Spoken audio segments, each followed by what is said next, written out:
Good day and welcome to The Silence Speaks Volumes. I'm your host, Fazil Jacobs. Today we have Varsha Ramsiya, Thanks. Zulfa Qasim, Thanks for Wahiba having me. Mustafa, Hi. and Margaret Offerson in studio with us today. We will be discussing the journey from treatment and the support that is needed around this and what it is that they felt during this journey and what they're still feeling today. So if we can start with Zulfa, what were the circumstances that led to your diagnosis? How did you end up knowing that you're a fibromyalgia patient? Well, initially, for a few years before diagnosis, I knew something was wrong with me. I went undiagnosed for years. I would end up in hospital with the most random illnesses, but no one had put the pieces together. Initially, I was diagnosed with osteoarthritis, and only when going for a checkup for that, I was told that I now have rheumatoid arthritis as well as fibromyalgia. My initial reaction was, I've never even heard this word before. I was just going to say fibromyalgia. I couldn't even pronounce it. I had to actually ask the doctor to repeat the word. He gave me very little information about the illness. I went home and consulted Google. Worst thing I ever did. You Because died, sorry? You died. Yeah, I felt like I was just supposed to go and lie in bed and wait to die, right? It was, the first year was awful because after my diagnosis, I was put on so much medication. My weight ballooned immediately. I felt more sick than I did before my diagnosis. I reached out to other people with the same illness, but the reaction I got from them was more scary than what I was actually going through. I am very blessed in the respect that I have a very supportive family and friend structure, and they've been there for me, holding my hand through all of this, and for that I'm very grateful. However, it's not something that I even knew existed before diagnosis. And I wish that more people knew about it and bring awareness to our illness, because we look healthy.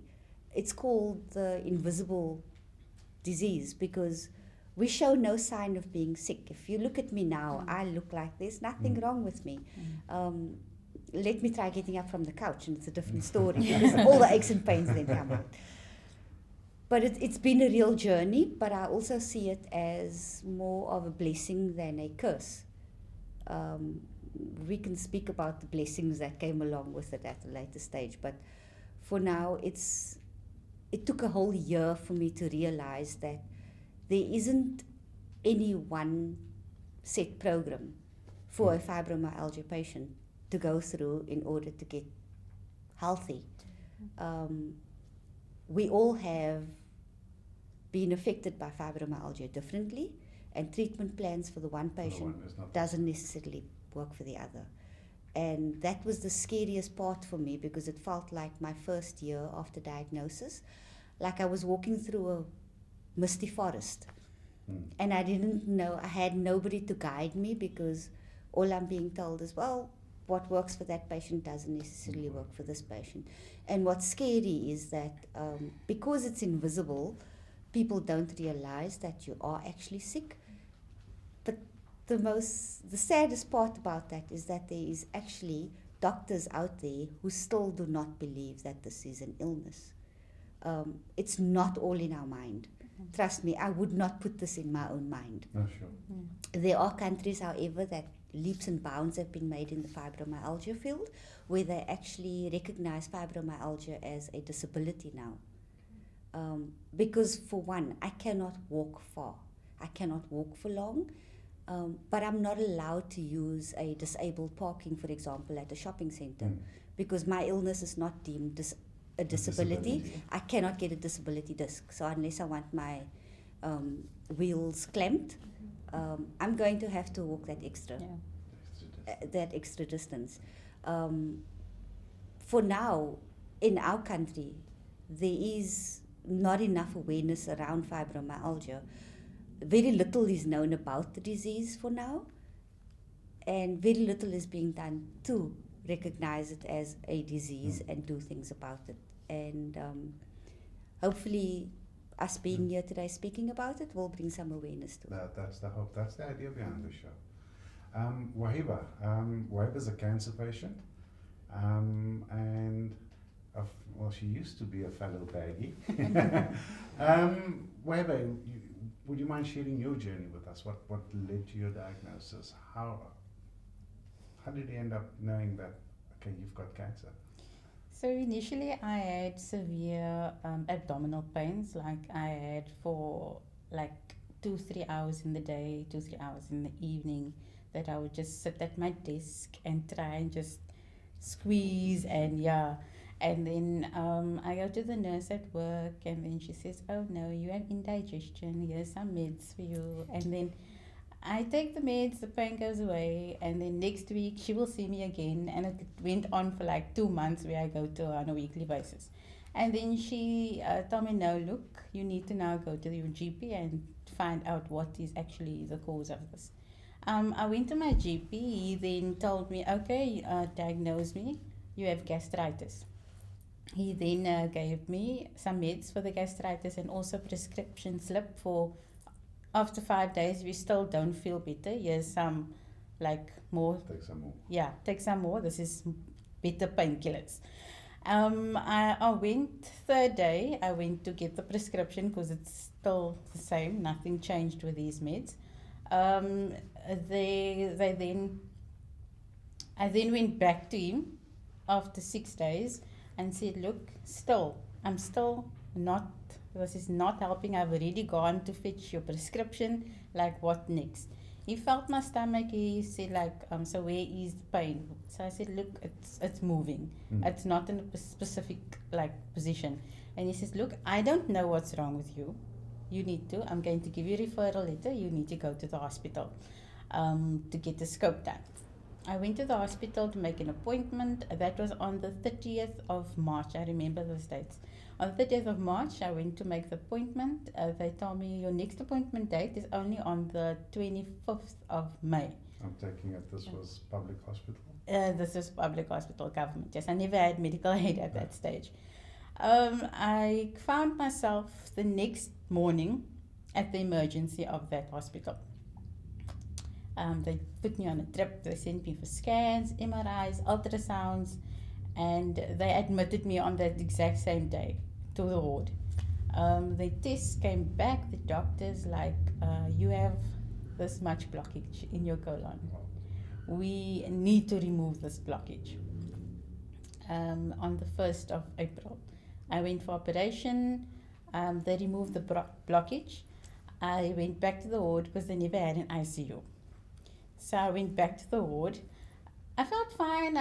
Sorry for interrupting. The operation that they did, was that the point that you got the ileostomy? No, that was just the normal, because at the beginning they explained to me you could end up with the ileostomy bag, but we are going to try our best to let you not have this bag.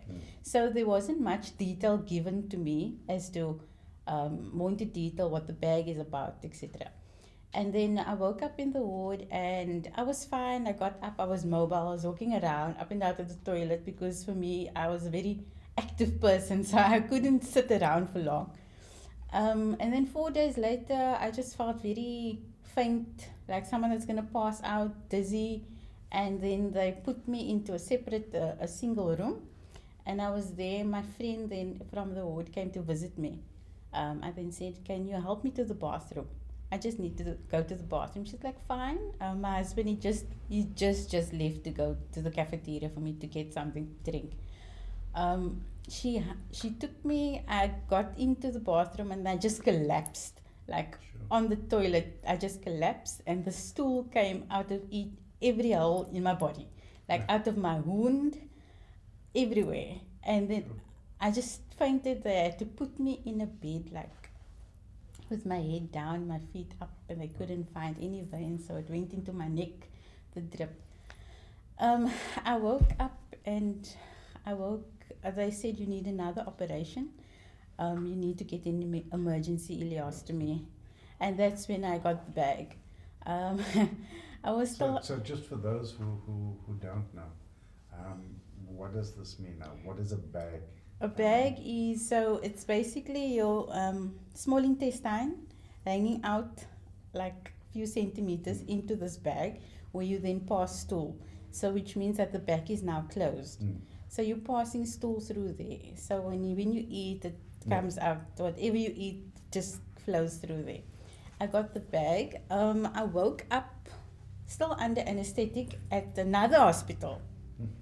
So I was like, where am I now? Because I had an operation just earlier at one hospital, and now the next day I'm waking up and I'm at the other hospital in ICU. Like, what's happening now? They said they had to refer me because they didn't have ICU at the other hospital.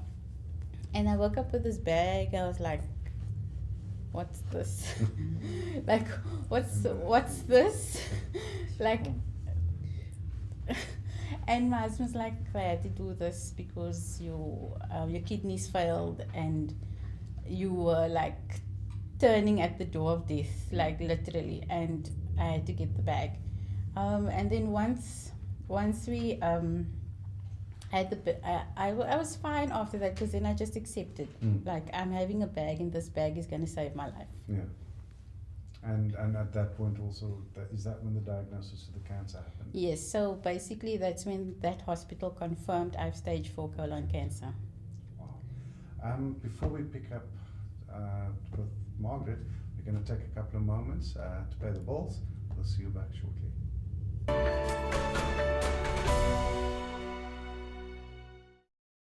Welcome back. We're going to pick up with introducing Margaret Offerson, who's another fibromyalgia patient. Hi. Yeah, knowing what I know now, I've had fibro all my life. It was only diagnosed about 10 years ago. After I had my child 20 years ago, I was just getting more and more tired, and the doctor said, no, it's natural, working mother, running a home, and did that for about 10 years until I decided, no, this is not natural. And I went to the GP specifically for that, and I said, look, I'm tired, I'm sore. Then it was just, I don't even remember how many doctors and meds and whatever. It was chronic fatigue and then fibromyalgia, and I was also diagnosed with non-epileptic brain seizures. So every now and again I just pass out and hit the floor randomly in the middle of a sentence. For a couple of years I took all of the drugs, I tried all of that. It just made me feel worse in different areas. So I decided I'm not going to do all of those. I tried a whole bunch of natural things and didn't really have that much improvement. So I've just worked out what works best for me, and live that way. Yeah, but each person is different, and what works for one doesn't work for another. So it's difficult for a doctor to prescribe something Sure. perfect. So it's a cocktail. I mean, to go back to Zulfa, what she was saying, it seems like it's a cocktail of medication. Yeah, you've just got like a bucket load of medication to take every day. And the worst part is for every medication they give you a med to counter Counter the side effects of the other first one. meds. Yeah. Yeah, that just didn't work for me. So it's slowly getting worse over the last 10 years. I may have to try the meds again, but hopefully not, because the side effects are awful. Varsha, as a practitioner coach, firstly, would you like to elaborate for us what a practitioner coach is? And then secondly, without knowing much in terms of the personal psyche of each of our guests here, and that's something we hope to pick up in our next episode. The state of mind, the love for self, the self-healing, what role, in your view, does that play? First off, thank you for the opportunity to be here. Coaching is understood as a different thing by different people. So when I think about coaching, it's about creating a space where people can do their best thinking. And hearing your stories, you have doctors, sometimes you will have psychologists, psychiatrists, counselors as well, and each of them play a role in your journey. The coaching part is about helping you get your voice louder, so that identity, that self, you're giving it a space to actually become something and to hear it. And again, reflecting on what you've spoken about, your doctors not believing you, or your body telling you something and you being aware of that, but not having a framework or something to help you then voice that, or just take more ownership of your journey. And it can be horribly frustrating, because you're pretty much handing over your fate to a group of other people. That's terrifying for all of us. And coaching is meant to just create, again, that quiet space, help you find that foundation, that anchor. Just be. Because you're still you. Your history, your future, your current is still you. And unless you're listening to your own voice, aside from what's happening to your body, you're losing that self-identification, and it's impacting on your family, the people around you. They don't understand how to interact with you. And if you're having that challenge with yourself connecting, it's, that barrier with others around you gets stronger. And I think you alluded to that about the support structure. So that's where It's difficult when, I'm a complete adrenaline junkie. I jump out of planes and off mountains, and I can't do that anymore. But luckily I've done it. So before I knew I had fibro, I would just push and push it. So, well, I'm unfit or whatever. So always the first one to say, we need to rest. But I did it. And I'm glad I did it. I'm glad I pushed. And now at least I've got that I have done it. Hopefully I'll do it again. But yeah, that was the difficult part, is having to give up things that I want to do, because I can't. If I do something, it takes me about a week to recover, physically and mentally. I'm just drained. I see a lot of nodding there from Zulfa. I'm assuming you can relate. I can relate. I love traveling, for example. Now I fly up to Johannesburg, a 2-hour flight, and I've got to sleep for a day to recover from that. I don't know if it's the cabin pressure or what it is about flying. Traveling out of the country is going to be even more daunting now. It's any sort of mental or physical exertion, and you're just floored. So, and touching on what Varsha spoke about here is, reconnecting with self and the foundations, and I think boundaries was mentioned as well. And what impact for you was it like, where you have the Google MDs coming along or saying, but you know what, I think you mentioned earlier off camera that I had fibro and I took this and now it's gone. Yeah. How do you deal with that? It's difficult. Yeah, Firstly, it is. I think we can all agree that people have good hearts and they want to help. So I'm not going to take that away from them. They have good intentions, but from a patient point of view, you're already lost. You are grasping at any kind of help. But Google is it's not the way to go. So people come with unsolicited remarks and advice, and when they themselves don't know what we as patients are going through.